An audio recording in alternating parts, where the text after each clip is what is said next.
Usłyszałam kiedyś, czy nawet kilkakrotnie pytanie, jak napisać książkę. No, metoda na to jest bardzo prosta. Trzeba usiąść, otworzyć komputer i zacząć pisać.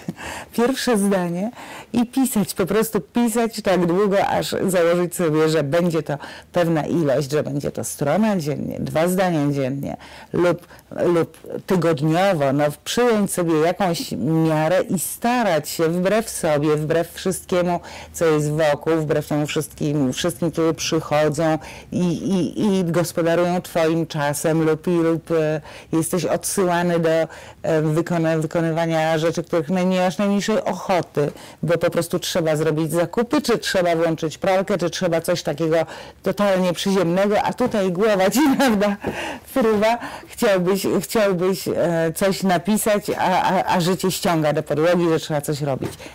Jak to zrobić? Po prostu przyjąć, że jest pewna hierarchia. Jeżeli to robię, to nie robię innej rzeczy w tym czasie. I po prostu pisać. Ułożyć sobie najpierw jakieś story, wiedzieć, co się chce napisać. Czy to będzie opowieść, mniej więcej określić temat. Są osoby, które przygotowują sobie dokładny plan.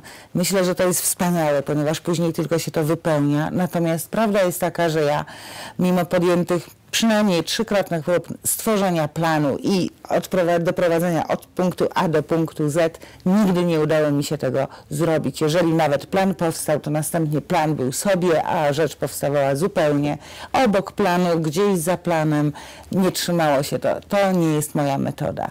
Ja uważam, że po prostu każde wydarzenie, które zaczyna się opisywać, czy każda myśl, jaka przychodzi, ciągnie za sobą kolejną. I zdanie wywołuje odzew.